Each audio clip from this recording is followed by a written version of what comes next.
नमो नमः। अब हम अपने अध्ययन के क्रम को आगे बढ़ाते हैं। जैसा कि आपने पिछले कक्षाओं में, लेक्चर्स में पिछले मंत्रों को पढ़ कर के ये स्पष्ट हो गया है कि यहाँ यम के द्वारा नचिकेता को निरंतर प्रलोभन दिया जा रहा है। उसकी भौतिक आवश्यकताओं को पूर्ण करने का वो वचन देता है। वो कहता है यदि तुम इसके समान अर्थात आत्मविद्या के समान कोई दूसरा वर मानते हो तो उसे मुझसे मांग लो। जैसा कि पहले भी स्पष्ट किया है, यहाँ यम नचिकेता के संकल्पबद्धता को कि वो अपने लक्ष्य को पाने के लिए कितना दृढ़ प्रतिज्ञ है अथवा उसको प्रलोभनों के द्वारा डिगाया जा सकता है या नहीं डिगाया जा सकता है, इस बात को जानने के लिए वो निरंतर उसे प्रलोभन देता जा रहा है। पहले तो वो उसे कहता है कि तुम अपने इच्छा अनुसार विशाल भूभाग मांग लो, पशुधन मांग लो, दीर्घजीवी पुत्र पौत्र मांग लो, अपनी इच्छा अनुसार जीवन मांग लो, जितना चाहो उतने भोग भोगो, उन सब का तुम्हें मैं इच्छा अनुसार भोग करने वाला बना देता हूँ। अर्थात सब प्रकार से तुम उन भोगों का भोग करो। अब ये तो जितने उसे प्रलोभन दिए वो लौकिक प्रलोभन थे, पृथ्वी निवासी को जो प्राप्त हैं। अब उसी में वो आगे बढ़ के उसको और अधिक आकर्षित करने के लिए कहता है, ये कामा दुर्लभा मर्त्यलोके सर्वान् कामान् छन्दतः प्रार्थयस्व इमा रामाः सरथा सतूर्या नहि ईदृशा लम्बनीया मनुष्यै आभिमत्प्रत्ताभि परिचारयस्व नचिकेतो मरणं मा अनुप्राक्षे। स्पष्ट भी हो रहा है जब हम इसको पढ़ते हैं कि वो यहाँ प्रलोभन दे रहा है कि ये कामा दुर्लभा मर्त्यलोके इस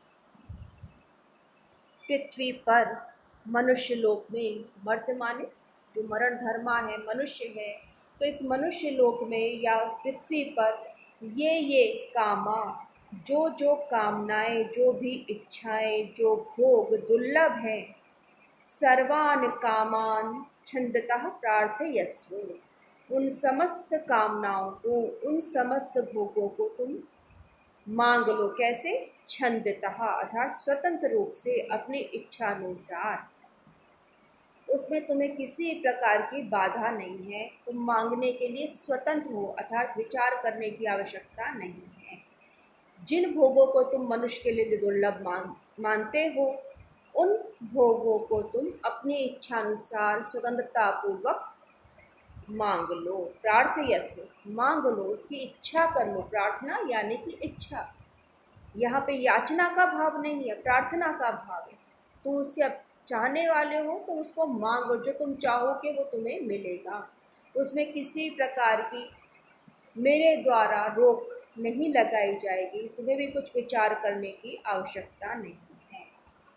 और भी अधिक, इमा रामा सरथा सतूर्या नहि दृशा लंबनीया मनुष्य न लंबनीया, मनुष्य के द्वारा जो लंबनीय नहीं है, सुलभ नहीं है, ऐसी इमा रामा, इन रमणियों को, इन अप्सराओं को तुम मांग लो।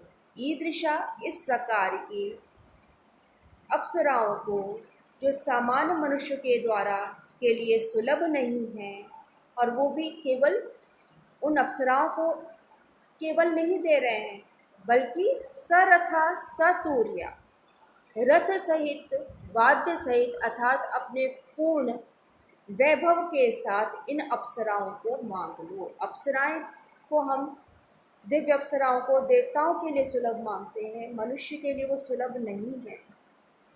जब कभी मनुष्य तपस्या करता है तो उनकी तपस्या को भंग करने के लिए देवताओं की तरफ से उन्हें भेजा जाता है कि वो अपने लक्ष्य से भ्रष्ट कर सके। तो उन अप्सराओं का काम है मनुष्य के जो जिस उद्देश्य को लेके चल रहा है यदि उसकी तपस्या सच्ची है तो वो उससे हटता नहीं है, और यदि उसके अंदर भौतिक आकर्षण अभी बना हुआ है तो वो अपने मार्ग से, अपनी तपस्या से भ्रष्ट हो सकता है। इसलिए वो यहाँ पे कह रहे हैं कि इमा रामा सरथा सतूर्या, सरथा सतूर्या, कि रथ सहित, वाद्य सहित इन अप्सराओं को, जो मनुष्य को सहज में उपलब्ध नहीं है, ऐसी इन अप्सराओं को मांग लो। ऐसी ईदृशी, इस प्रकार की मेरे द्वारा मत प्रत्ताभि, मत मेरे द्वारा प्रत्ताभि प्रदत्त की गई, मेरे द्वारा प्रदान की गई, भेजी गई आभिरामा, इन अप्सराओं के द्वारा परिचारयसु, स्त्रीलिंग है अभी, वो कहते हैं इन अप्सराओं के द्वारा, हमें पूर्व से इसका क्रम लेना पड़ेगा कि इन अप्सराओं के द्वारा परिचारयसु, परिचर्या करवाओ, सेवा करवाओ। पर हे नचिकेता, मरणम माँ अनुप्राक्षी, लेकिन मरने के पश्चात क्या होता है, अर्थात आत्मा का वास्तव में अस्तित्व है या नहीं है, उसका कोई स्वरूप है, उसको मुझसे मत पूछो। माँ अनुप्राक्षी, मुझसे मत पूछो, उसका ज्ञान मत मांगो। यहाँ इस क्रम में हमें ये भी स्पष्ट हो जाता है कि आत्मविद्या का अधिकारी स्वयं को सिद्ध करना पड़ता है। ये सहज सुलभ नहीं है आत्मविद्या, इसके लिए अपनी पात्रता सिद्ध करनी पड़ती है, तभी हम उसके अधिकारी बनते हैं। अतः यहाँ पर यम निरंतर उसे प्रलोभन दे रहा है, और प्रलोभन भी साधारण नहीं दे रहा है। जो मनुष्य को जो भोग सुलभ नहीं है, उन प्रलोभनों को वो यहाँ प्रदान करने की बात कर रहा है। और केवल इतना ही नहीं, उनको भोगना ही नहीं है, अभी तो उनसे वो सेवा कह रहा है कि मैं नहीं कहता कि तुम्हें भोग की तो कामना ही नहीं है। तो सामान्य मनुष्य जिनको प्राप्त करने के लिए लालायित रहता है, वो कोई निंदित आचरण भी कर सकता है। ऐसे उन अप्सराओं के द्वारा तुम सेवा शुश्रूषा कराओ। उनका भोग करने से तात्पर्य केवल यह शारीरिक भोग ही नहीं है, उसमें वासना ही नहीं है, अभी तुम उनसे अपनी सेवा कराओ। यह भी एक प्रकार का मनुष्य के अंदर भाव रहता है कि जिसके पीछे दुनिया भागती है, जिसकी सेवा करने के लिए देवता जो है प्रस्तुत रहते हैं, मैं उनसे सेवा करा रहा हूँ। यहाँ इन जब हम उपनिषद का अध्ययन कर रहे हैं तो यहाँ ये विचार भी आता है क्या स्त्री वस्तु है कि वो उसको प्रदान कर रहे हैं, किंतु यहाँ हमें भाव को ग्रहण करना चाहिए कि भौतिक जगत में मनुष्य की, एक समान मनुष्य की जिस प्रकार की कामना होती है, जो उसके अंदर कमियां होती हैं, जो उसके अंदर कमज़ोरी होती है, उन कमज़ोरियों पर, अपनी उन हीनताओं पर विजय प्राप्त करके ही वो देवत्व को प्राप्त होता है। ऐसी स्थिति में जहाँ एक बालक अपने ज्ञान के द्वारा यम को विस्मित कर रहा है, उसको आकर्षित कर रहा है, उसकी प्रसन्नता को, उसकी कृपा दृष्टि को प्राप्त कर रहा है, वहाँ भी यम के मन में ये प्रश्न रहता है, अभी भी ये विचार है क्या इसने वास्तव में पूर्ण रूप से आत्मनिग्रह कर लिया है, इसके मन में कोई कामना शेष नहीं रह गई है, क्योंकि जब समस्त कामनाओं का क्षय हो जाएगा तभी आत्मविद्या का मार्ग प्रशस्त हो जाता है। इसलिए वो कह रहे हैं कि मेरे द्वारा प्रदान की गई इन स्त्रियों के द्वारा, इन अप्सराओं के द्वारा तुम सेवा करवाओ। वो तुम्हारे यहाँ परिचारिकाओं का काम करेंगी, अपने समस्त वैभव के साथ तुम्हारी आज्ञा में तत्पर रहेंगी। किंतु मरणम माँ अनुप्राक्षी, किंतु मृत्यु के पश्चात क्या होता है, मृत्यु का रहस्य क्या है, मृत्यु विद्या का रहस्य क्या है, ये मुझसे मत पूछो।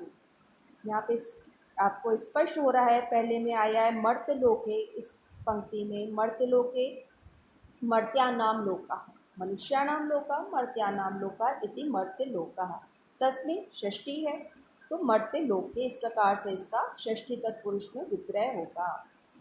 इसी प्रकार से प्रार्थना शब्द जो है ये भी यहाँ पे बड़ा सोद्देश्य है। यहाँ पे वो याचना का भाव नहीं है, क्योंकि याचना होती है जहाँ पर मनुष्य को जो प्राप्त नहीं है उसके बारे में उसको ये लगता है कि मेरे पास ये होना चाहिए, वहाँ तो व्यक्ति याचक बन कर के उसको मांगता है जो उसको उपलब्ध नहीं है।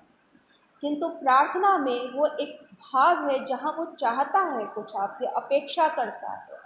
इसलिए वो कह रहा है प्रार्थयस्व, तुम मुझसे मांग लो। तो यहाँ पे हम इस अगर शब्दों का देखें तो इसमें नचिकेता के प्रति यम के मन में जो आदर का भाव है वो हमें यहाँ दिखाई पड़ता है। जब हम ईश्वर से प्रार्थना करते हैं तो वहाँ पर हमें अपने, जहाँ पर हमारा वश नहीं है, हम उन चीज़ों के लिए, उन बातों के लिए हम ईश्वर से प्रार्थना करते हैं। और उसके पश्चात हम अपने लौकिक जीवन में देखें तो हम प्रार्थना या प्रार्थना पत्र वहाँ देते हैं जहाँ पर उसको देने वाला कोई अन्य व्यक्ति है, किंतु हम उसको चाहते हैं कि हमें मिल जाए। तो यहाँ वो कह रहा है मुझसे मांग लो, तुम उसको चाहते हो, अर्थी का अर्थ ही होता है चाहना, तो तुम उसे स्वयं के लिए मुझसे मांग लो। रथेन से इसका स्पष्ट ही हो जाएगा आपको, सरथा सतूर्या, यहाँ पे सह का भाव है। रथेन से, क्योंकि सह के योग में जब हम विग्रह करेंगे, सह के योग में तृतीया होती है, इसलिए यहाँ पे तृतीया विभक्ति में इसका विग्रह होगा। परिचार्यस्व, परि उपसर्ग पूर्वक चढ़ धातु है, लोट लकार है, जिससे बनेगा परिचार्यस्व। यहाँ पे रामा शब्द जो है इसके ऊपर थोड़ा सा आपको ध्यान देना होगा। राम को हम सामान्यता लेते हैं कि राम का अर्थ क्या होता है, रमन्ते योगिना अस्मिन इति रामः, जिसमें योगी रमण करते हैं। दूसरा हम कहते हैं रम धातु से, रम रमणे धातु है जो रमण का भाव है। यहाँ जब हम रामा इसलिए पढ़ते हैं तो यहाँ पे वो रमण का ही भाव है कि जो स्वेच्छा से पुरुष के साथ रमण करने वाली हैं, उन स्त्रियों के लिए यहाँ रामा शब्द का प्रयोग किया गया है। तो ये रमण अर्थ लेती हैं, इसलिए इनको रामा कहा गया है। अब उसी क्रम में जब वो इस प्रकार से नचिकेता को प्रलोभन देता है, जिसके आगे बड़े बड़े योगी ऋषि भी तपस्या छोड़ देते हैं, जिस आकर्षण में आके वहाँ पे नचिकेता कहता है स्वभाव जीरताम, हम स्वभावा, ये एक आप इसको नोट कर लीजिएगा, स्वभावा मर्त्यस्य यदन्तक एतत् सर्वेन्द्रियाणां जरयन्ति तेजा अपि सर्वं जीवितम् अल्पमेव तवैव वाहास्तव नित्य गीते। स्वभावा मर्त्यस्य यद अंतक एतत् सर्वेन्द्रियाणां जरयन्ति तेजा। अब यहाँ पे आपको दूसरी पंक्ति का भाव एकदम स्पष्ट हो जाएगा। सर्वेन्द्रियाणां जरयन्ति तेजा, समस्त इंद्रियों का तेज जीर्ण हो जाता है, जिसका शरण हो जाता है। अंतक यहाँ संबोधन है, हे अंतक।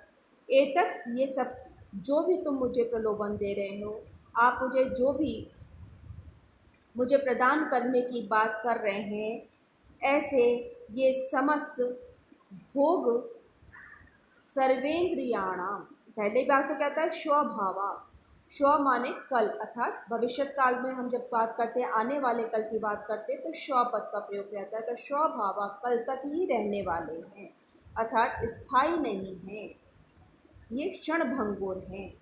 तो ये सारे भोग स्वभावा अर्थात क्षण भंगुर हैं, कुछ ही समय रहने वाले हैं, इनका स्थायित्व नहीं है। और ये मर्त्यस्य, मनुष्य की समस्त इंद्रियों के तेज का शरण कर देते हैं। अर्थात मनुष्य जितना भोग भोगता है, भोगने का माध्यम क्या है, हमारी इंद्रियां हैं। और जब हम किसी भी चीज़ का बहुत अधिक प्रयोग करते हैं, भोग करते हैं, तो उसकी शक्ति क्षीण होने लगती है। तो भोगों का जब हम भोग करेंगे, भले ही वो अलौकिक हैं, दिव्य हैं, लेकिन यदि हम उनका भोग करेंगे तो जिनका हम इंद्रियों के द्वारा भोग कर रहे हैं, तो उनका भोग करने से हमारी इंद्रियों का तेज क्षीण हो जाता है, नष्ट हो जाता है। अपि सर्वम, तीसरी पंक्ति आती है, अपि सर्वम जीवितम अल्पमेव। और ये सब भी अपि सर्वम, और ये सारे जो भोग आप मुझे प्रदान कर रहे हैं, सरथा सतूर्या इमा रामा, जो आप बात कर रहे हैं कि अप्सराओं की, तो ये सब भी क्या है, जीवितम अल्पमेव। भी चाहे कितना ही मैं अपनी इच्छा अनुसार जीवन मांगूँ, लेकिन फिर भी है तो वो जीवन थोड़ा, एक ना एक दिन उसका अंत होना ही है। अपि सर्वम जीवितम अल्पमेव, ये संपूर्ण मेरा जीवन भी थोड़ा ही है, उसको मैं पूर्ण जीवन के अनुपात में देखूं तो मेरी आयु उसमें एक बहुत छोटा सा अंश रहेगी। तो ये भी क्या है, अल्पी ही है, ये भोग भी अल्पी हैं। तवैव वाहस्तव नित्य गीते, इसलिए संपूर्ण वाहन अर्थात जो आपके कृपा से मुझे प्राप्त होंगे, ये हाथी घोड़े जिनको आप देने की बात कर रहे हैं, नृत्य गीते, ये आप जो नृत्य और गीत से युक्त अप्सराओं को देने की बात कर रहे हैं, तो ये नृत्य और गीत अर्थात जो मुझे आकर्षित करने के लिए, आनंदित करने के लिए, प्रदान करने की बात कर रहे हैं, वो सब आप तवैव, वो आप अपने पास ही रखें, मुझे इनकी आवश्यकता नहीं है। अर्थात ये क्षणभंगुर भोगों का मुझे क्या लेना देना, मुझे उनकी आवश्यकता नहीं है, ये आप अपने पास ही रखें, मुझे इनकी आवश्यकता नहीं है। अर्थात मुझे इनसे कोई कार्य नहीं है, कोई प्रयोजन नहीं है। न वित्तेन तर्पणीयो मनुष्या लप्स्यामहे वित्तम अद्राक्ष्म चेत्वा जीविष्यामो यावद एशिष्यसि त्वं वरस्तु मे वरणीया स एव। अब यहाँ पे कहते हैं, उसी क्रम में अब नचिकेता कहता है कि पहले कहता है ये सब नृत्य गीत वाहन सब आपको ही मुबारक, मुझे इनकी आवश्यकता नहीं है। और फिर उसका कारण बताता है कि ये सब मैं मांग भी लूँ, तो कहता है न वित्तेन तर्पणीयो मनुष्य, मनुष्य वित्त के द्वारा, धन के द्वारा न तर्पणीयो, उसका तर्पण नहीं हो सकता, उसका संतोष नहीं हो सकता, वो कभी भी धन से संतुष्ट नहीं होगा। आप उसको दिए जाओ, उसको वो धन कम पड़ता रहेगा। और फिर उसके आगे बढ़ के वो बात क्या करता है, लप्स्या महे वित्तम अद्राक्ष्म चेत्वा, चेत यदि मैंने त्वा आपका दर्शन कर लिया है, अद्राक्ष्म जब मैंने आपके निकट आ गया हूँ, आपकी का अनुग्रह मुझे प्राप्त हो गया है, तो वित्तम लप्स्यामहे, तो धन तो मैं प्राप्त कर ही लूँगा। यदि आपकी कृपा दृष्टि मुझ पर है तो मुझे अब मांगने की कहाँ आवश्यकता। यदि आप मुझ पर प्रसन्न हैं, मुझसे संतुष्ट हैं, तो वित्त तो मुझे वैसे ही प्राप्त हो जाएगा। जीविष्यामो यावद एशिष्यसि त्वं, और जीवन आप कहते दीर्घायु, तुम जब तक जीवित रहना चाहो, तो यावद एशिष्यसि त्वं, यावद त्वं एशिष्यसि, जब तक आप चाहोगे, आपकी जब तक इच्छा होगी तब तक मेरा जीवन रहेगा। अर्थात उसके लिए मुझे याचना करने की आवश्यकता नहीं है। यदि आप मुझ पर प्रसन्न हैं तो आप मेरे जीवन दीर्घायु ही होगा, मुझे लंबी उम्र प्राप्त होगी। आपकी कृपा दृष्टि बनी रही तो आप मेरे जीवन का हरण नहीं करेंगे, तो याचना करने की क्या आवश्यकता। वरस्तु में रमणी वर्णीया सा एव, वरस्तु में सा एव वर्णीया, मेरे लिए तो एकमात्र वही वर वर्णीय है, प्राप्त करने के योग्य है, चयन करने के योग्य। सा एव अर्थात आत्मविज्ञान का रहस्य, आत्मविद्या, मेरे लिए एकमात्र वही प्राप्त करने योग्य है, मेरा प्राप्तव्य वही है। यदि आप देना चाहो तो ठीक है। यहाँ पर एक प्रकार से उसने अपनी बात का उपसंहार भी कर दिया, अपनी दृढ़ इच्छा शक्ति का भी परिचय दे दिया, और साथ साथ अपनी बुद्धिमत्ता का भी परिचय दे दिया कि हे यम, आप मुझे क्या प्रलोभन दे रहे कि दीर्घ जीवन मांग लो, संपत्ति मांग लो, विस्तृत भूभाग मांग लो, अप्सराएं मांग लो, ये सब तो यदि आपकी कृपा दृष्टि है तो मुझे वैसे ही प्राप्त हो जाएगा। उसके लिए मुझे याचना करने की कहाँ आवश्यकता है, प्रार्थना की कहाँ आवश्यकता है। और जब मैं आपके निकट हूँ तो जो मुझे पृथ्वी लोक पर उपलब्ध नहीं है, मैं उस ज्ञान को ही प्राप्त करूँगा। इतना तो मैंने जान लिया अपने अब तक के अनुभव के आधार पर कि ये समस्त जिसका आप प्रलोभन दे रहे हैं वे क्षणभंगुर हैं, वे स्थायी नहीं हैं। अतः और आपकी कृपा दृष्टि होगी तो मुझे स्वयं उपलब्ध हो जाएंगे, उसके लिए मुझे आपसे प्रार्थना करने की भी आवश्यकता नहीं है। किंतु मैं केवल एकमात्र यही वर चाहता हूँ कि मृत्यु के पश्चात क्या होता है, तो ये मृत्यु विद्या का रहस्य आप मुझे बतला दीजिए। तर्पणीय शब्द यहाँ बड़ा ही सोद्देश्य कह सकते हैं, क्योंकि ऋषि दृष्टा हैं, वो व्यर्थ ही पदों का चयन नहीं करते, शब्दों का चयन नहीं करते जो तृप्त कर सके। हम ऋषि तर्पण करते हैं, पितृ तर्पण करते हैं, किस लिए कि हम उस परंपरा को आगे बढ़ा रहे हैं, उनके ऋण से उऋण होने के लिए हम तर्पण करते हैं। आप सबको पता है कि हमारे यहाँ तीन ऋण की बात कही जाती है। वो तीन ऋण से उऋण होकर के ही मनुष्य जीवन की सार्थकता है। वो तीनों ऋण जो है वो परंपराओं के निर्वाह की बात करते हैं। उन तीनों ऋणों को आप जानते हैं, देव ऋण, पितृ ऋण और गुरु ऋण या ऋषि ऋण जिसे हम कहते हैं। देवताओं के प्रति उसने जीवन दिया है, संसार को बनाए रखना, जो उसकी रचना है उसको बनाए रखना, माता पिता से जन्म प्राप्त हुआ है उस परंपरा को बनाए रखना, वंश की वृद्धि करना, गुरु के द्वारा ज्ञान प्राप्त हुआ है उसका विकास करना, उसकी इस गुरु परंपरा को आगे बढ़ाना। इस आगे बढ़ाने के द्वारा ही हम उनका तर्पण करते हैं, उसी के द्वारा हम उनको तृप्त करते हैं।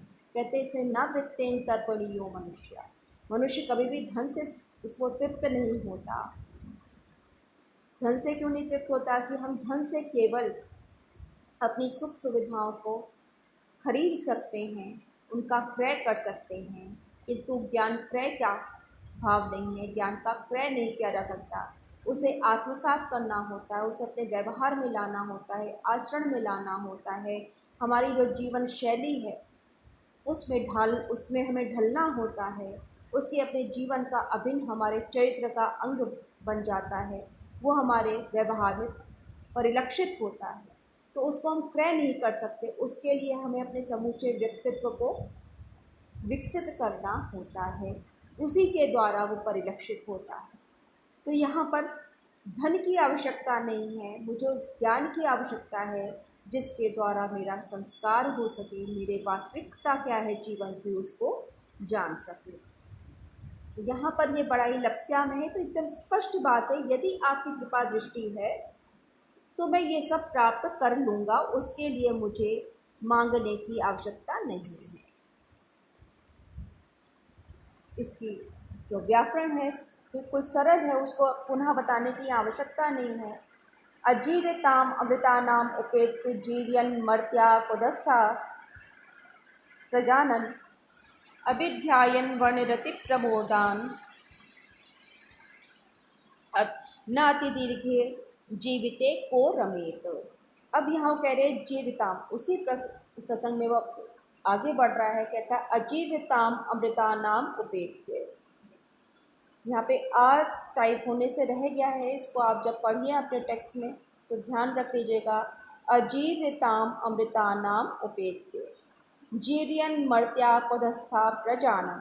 अजीर्यताम अमृतानाम उपेत्य अर्थात अजीर्यताम जो जीर्ण होने वाला नहीं है, ऐसे अमृतानाम अमृत तत्व को प्राप्त करके, जीर्यन शरणशील नश्वर, मर्त्य मनुष्य, क्वधस्था जो कहाँ है, कु अधस्था नीचे, कु माने पृथ्वी पर स्थित है, ये प्रजानन प्रकृष्ट रूप से जानते हुए, भली प्रकार से जानते हुए, विचार करते हुए। यहाँ भाव स्पष्ट हो गया कि जिसे हम सूर्य के पद में पढ़ते, जही अम्बुज मधुकर रस चाथो क्यों करील फल भावे। बिल्कुल वही भाव हमें यहाँ पे हम इसको देख सकते हैं कि जब मैंने अमृतत्व को प्राप्त कर लिया, हम देवताओं कहते हैं अमर अर्थात उनका की मृत्यु नहीं होती। जब मैं साक्षात यमदेव के सामने उपस्थित हूँ, मैंने उसका संग प्राप्त कर लिया, तो अब नश्वर संसार में मेरी अभिरुचि कहाँ रह गई।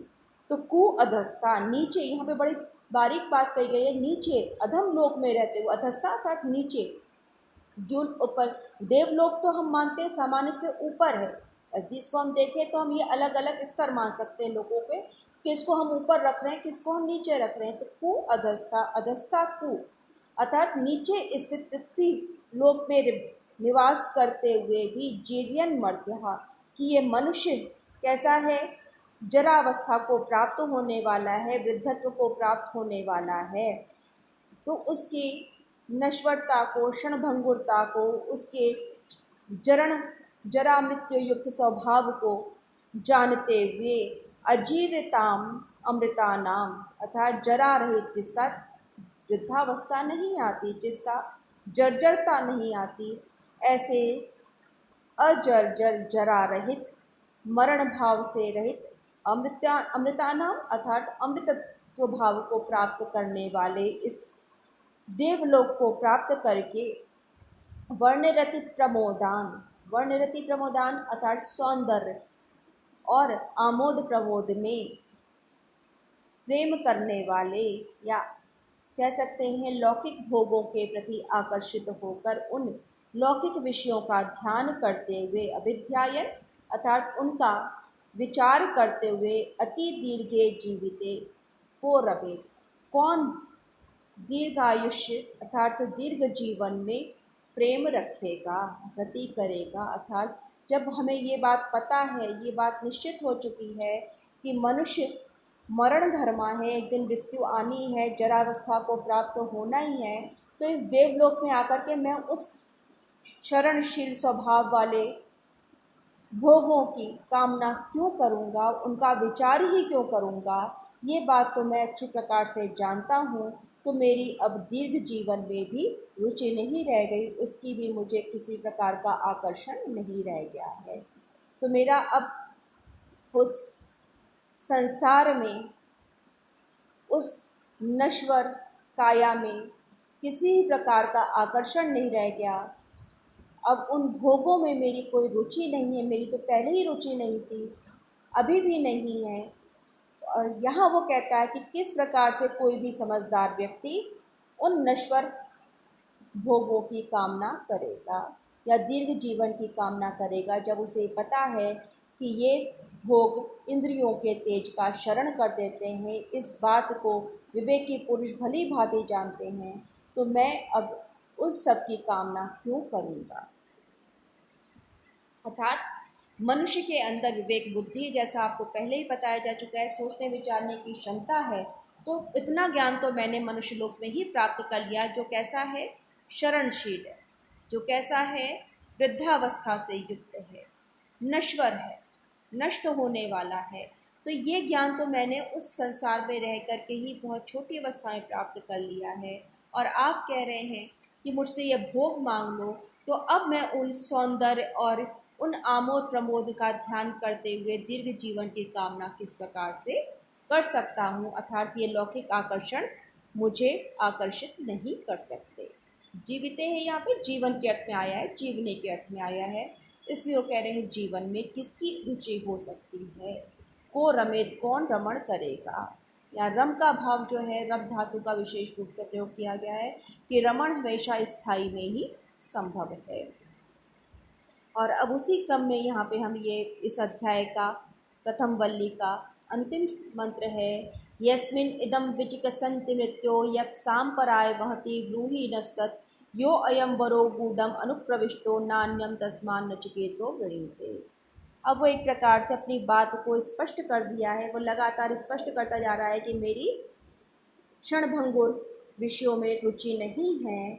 और अब उसको स्पष्ट और भी कह रहा है कि हे मृत्युदेव, हे यम, यस्मिन महति सांपराय, तीनों सप्तमी विभक्ति एक वचन में है, कि जिस महान विषय में, जिस परंपरा में, जिस आत्मज्ञान के विषय में विचिकित संति, इदम विचिकित संति, यह विचिकित्सा की जाती है, ये संशय किया जाता है कि मृत्यु के पश्चात आत्मा है अथवा नहीं, उसका कोई अस्तित्व है या नहीं, तत् न नो ब्रूहि, उसे ही मुझे बतलाओ, आप उसी का मुझे ज्ञान दीजिए।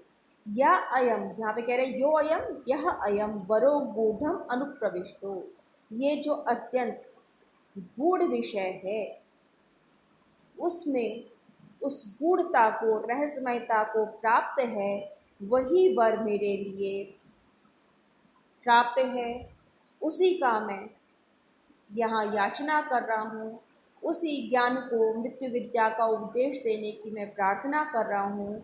अन्यम तस्मात् अन्यम, उससे भिन्न मैं कुछ भी नहीं चाहता, मेरा कुछ भी आदेश नहीं है, मेरा उसके अतिरिक्त कुछ भी लक्ष्य नहीं है, प्राप्य नहीं है, ना वृणीते, इसलिए मैं कुछ और नहीं वर्ण कर सकता। अर्थात मुझे एकमात्र आत्मविद्या का उपदेश ही आपसे चाहिए, आपने मुझे वर दिया, यहाँ बात वो वर कह रहा है, इसलिए कहता वृणीते, तो वर का वर्ण ही किया जाएगा, तो इसलिए कोई अन्य वर उसके अतिरिक्त मेरे लिए वर्णीय नहीं है। अतः आप मुझे आत्मविद्या का उपदेश दें। यहाँ पर हम प्रथम अध्याय प्रथम वल्ली पूरी हो जाती है। इस पूरे छोटे से आपके अंदर अंश है, 29 मंत्र हैं। हर मंत्र का अपना वैशिष्ट्य है और इस पूरे प्रकरण को पढ़ करके हमें इस बात का ज्ञान होता है कि यदि हमारा लक्ष्य स्पष्ट है, यदि हम ये मान लें कि मुझे ये कार्य करना है, तो संसार का कोई भी प्रलोभन हमें अपने कर्तव्य पथ से विमुख नहीं कर सकता है, अपने लक्ष्य से भ्रष्ट नहीं कर सकता है। भले ही सामने देवता हो, नचिकेता के रूप में यहाँ पर जो हम कहते हैं कुमारम संतम, जो कुमारावस्था में स्थित है, कुमारावस्था में स्थित होने का अर्थात जहाँ हम कह सकते हैं कि अभी ज्ञान के क्षेत्र में वो अभी उतनी परिपक्वता नहीं आई होगी, अभी उस राज्य में उसका प्रवेश नहीं है। और जब स्वयं देवता उससे कहता है कि ये मत पूछो, ये पूछ लो, तो उसे उस विद्या के महत्व का प्रबोध हो जाता है कि उसकी जीवन में कितनी आवश्यकता है, उसको जानना क्यों आवश्यक है। जब यम उसको कहने से पीछे हट रहे हैं तो निश्चय ही वो बड़ा ही रहस्यमय विषय है। तो जब मैं यम के साथ उपस्थित हूँ, मुझे ये अवसर प्राप्त हुआ है कि मैं एक ज्ञाता के सम्मुख हूँ, तो उससे उसका जो सर्वश्रेष्ठ है वो मैं प्राप्त करूँ। गुरु शिष्य परंपरा का भी उद्देश्य यही है कि हम अपने गुरु से उसका जो ज्ञान है, जो वो विशेष रूप से जानता है, उसको पाने के लिए उत्सुक हूँ। सामान्य तो सभी ले जाते हैं, लेकिन जो उसके अंदर जो गूढ़ तत्व है, जो वो सबको नहीं बताता, तो हम लेकिन उसके लिए हमें स्वयं को उसका अधिकारी सिद्ध करना पड़ेगा। तभी गुरु भी अपना सर्वस्व शिष्य को अर्पित करता है। तो ये एक परंपरा, योग्यता की बात, हमें यहाँ पे गुरु की योग्यता की बात, शिष्य की योग्यता की बात, अधिकारी की बात, इन सब बातों का परिचय मिलता है। कोर्स में केवल प्रथम अध्याय प्रथम वल्ली रखा गया है ताकि आपका परिचय हो सके। इसके आगे पढ़ना, क्योंकि आप उच्च शिक्षा प्राप्त कर रहे हैं, तो इसके आगे की यात्रा आपको स्वयं करनी होगी कि यदि आप में जिज्ञासा है तो इसके आगे का भाग पढ़ना चाहेंगे, उसको पूर्ण रूप से पढ़ना चाहेंगे, समझना चाहेंगे, तो वो प्रयास आपका होना चाहिए। ये केवल एक आपको एक प्रकार से सैंपल दिखाया जाता है, ट्रेलर दिखाया जाता है। आगे का काम आपको करना है कि हम पूरे पुस्तक में रुचि उत्पन्न करें और उसको अंदर क्या है, हमारी परंपरा में क्या बात कही गई है, उसकी क्या वैज्ञानिकता है, उन सब का अन्वेषण हमें स्वयं के स्तर पर करना चाहिए और उसके लिए हमें जिज्ञासु बनना पड़ेगा। तभी ये अध्ययन की सार्थकता है, अन्यथा ये मात्र नंबर प्राप्ति का ही साधन है, तो इसको पढ़ने की भी कोई आवश्यकता नहीं रह जाती।